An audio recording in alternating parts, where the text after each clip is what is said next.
Este video contendrá información del capítulo 1044 del manga de One Piece, así que si no vas al corriente con el manga y no quieres spoilearte, puedes pausar el video aquí. Ahora que sabemos que Luffy tiene la atípica Hito Hito no Mi modelo Nika, nos surgen muchas preguntas. ¿Quién era Nika? ¿Por qué Oda inventó un dios para esta fruta cuando todas las demás mitológicas son basadas en mitos del mundo real, principalmente de Japón? Porque por más que uno quiera encasillar a Nika en una deidad real, lo cierto es que en todos los casos resulta forzado, y vamos a ser sinceros. No existe en ninguna mitología un dios con el cabello de fuego relacionado al sol que se comporte como una caricatura de mediados del siglo XX y que encima se llame Nika, todo junto. A estas alturas creo que todos estaremos convencidos de que Skypiea es uno de los arcos más importantes en cuanto al tema de Nika se refiere, pues la cantidad de alusiones y referencias de Skypiea que terminarían siendo relevantes en torno al dios del sol son demasiadas. Empezamos con el hecho de que el dios del sol se menciona tal cual en el capítulo 287 del manga, cuando en el flashback de Noland la gente de Shandora intentaba ofrecer como sacrificio a la hija de Calgara a la serpiente Kashigami para liberarse de la fiebre de árbol. Al invocar a la serpiente, la llaman como dios del sol, pero también dios de la lluvia, dios del bosque y dios de la tierra, lo cual nos ha llevado a creer que así como Nika había más dioses. El capítulo 297 llamado Rezo a la Tierra nos muestra cómo Luffy es capaz de detener el ataque devastador que en él lanzó con el objetivo de destruir Upper Yard. Cuando todo estaba perdido, la gente solo podía rezar a Dios porque los rescatara, pero fue Luffy quien lo hizo, gritando Hareru, que puede traducirse como que se vuelva soleado o que salga el sol, lo cual acentúa más las referencias al dios del sol. No solo eso, el sonido del corazón de Luffy, los tambores de la liberación, se escucharon tal cual durante el capítulo 300, donde además, dicho sea de paso, se muestra una silueta de Luffy muy parecida a la que vimos cuando Hushu nos presentó el concepto de Nika. Y además, al vencer Luffy a Enel y sonar la gran campana dorada, la sombra que proyecta en el cielo y que Cricket observa desde Yaya tiene una posición muy similar a la que Luffy asumió al ser presentado en su modo final, el Gear Fifth. La escena final del capítulo 279 nos muestra a Nami declarando que Enel no pudo haberlo esperado, pero Luffy, al ser de goma, es el único enemigo natural de Enel. Ahora que sabemos que a los D se les conoce como los enemigos naturales de Dios, y como ahora sabemos también que Luffy siendo de goma está relacionado a Nika, creo que en el futuro veremos una escena exactamente igual, pero con algún personaje distinto en donde Luffy se alzará de nuevo como el enemigo natural de Dios.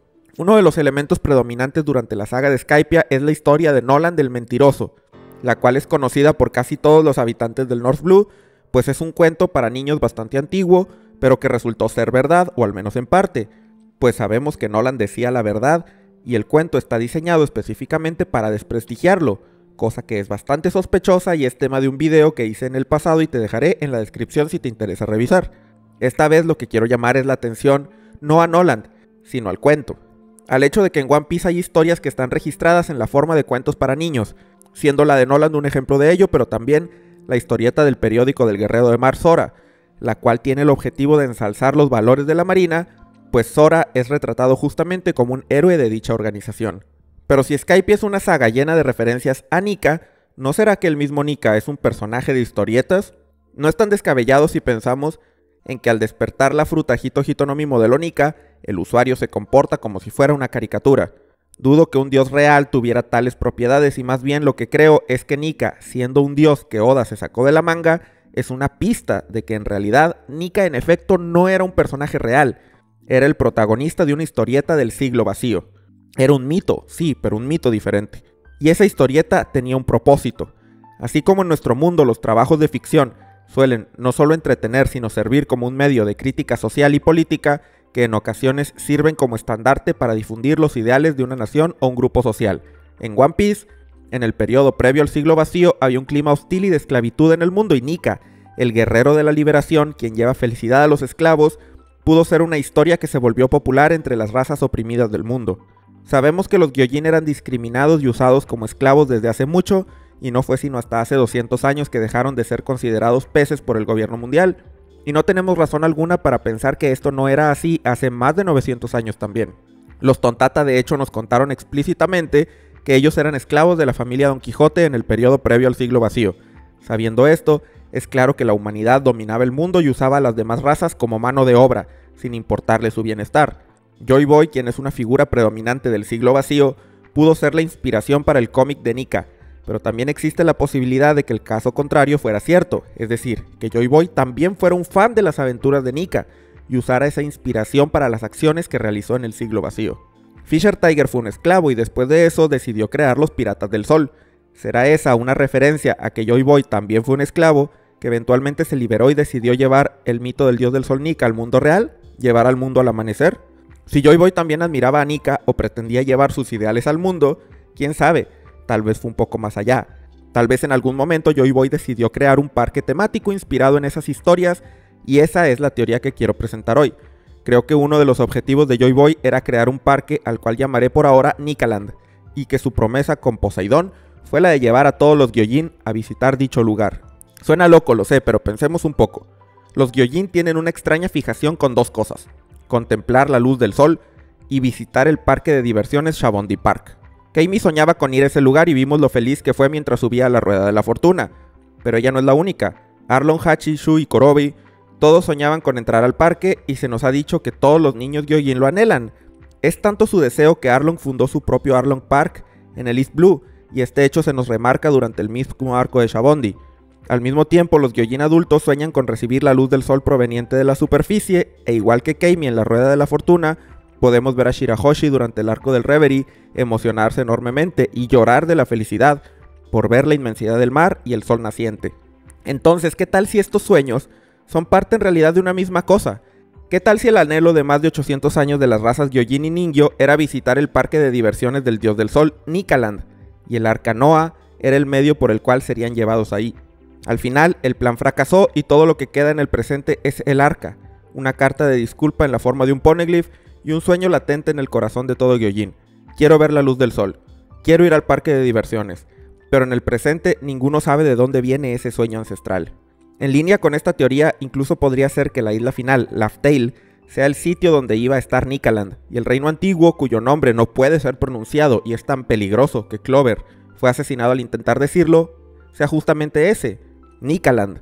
Después de todo, ¿no fue el mismo gobierno quien le cambió el nombre a la Gomu Gomu no Mi para ocultar la referencia al dios del sol Nika, aunque en el presente nadie sabe de su existencia? Si vamos a la portada del capítulo 645, vemos que 2 años después de la visita de Luffy y compañía a Skypiea, fue fundado un parque de diversiones llamado Wagomuland, o la tierra de las ligas de goma. Por supuesto, esto sucedió pues la gente de Skypiea no conocía la goma y Usopp hizo algunos negocios cambiando ligas por dials que más tarde servirían para crear su arma Kabuto y el Climatact mejorado de Nami. A la entrada de Wagomuland vemos una estatua de Usopp y si lo pensamos bien se parece bastante a otra estatua que hemos visto en la historia, la de Kiros, una estatua que al inicio de Dressrosa estaba en el Coliseo, recordando a todos la existencia de la leyenda del gladiador más poderoso de la historia, una leyenda que nadie podía recordar. Así como en el presente nadie recuerda a Nika, la estatua del dios del sol podría estar en Laugh Tale, adornando la entrada de Nikaland. Y no es justamente Luffy quien en repetidas ocasiones ha mencionado que le gustaría tener una enorme estatua de bronce. En el capítulo 303, cuando Nami va a repartir el oro que robaron en Shandora, Luffy exclama que quiere una estatua de bronce. Uno hubiera esperado que quisiera mucha comida o algo así, pero no. Y Wagomuland podría ser la pista del por qué Luffy quiere esa estatua. Así como ahora sabemos que la Gomu Gomu no Mi es en realidad la fruta de Nika, Wagomuland podría ser un presagio de Nikaland. Se nos dijo que la receta del takoyaki de Hachi es una receta legendaria de hace mucho tiempo en el capítulo 496 del manga, y cualquiera que haya visto anime y mangas de festivales japoneses sabrá que hay puestos de comida y el takoyaki no puede faltar. ¿Será que incluso esta es una pista del proyecto de Nikaland? Y si te parece absurda la idea, recuerda lo que dije al inicio.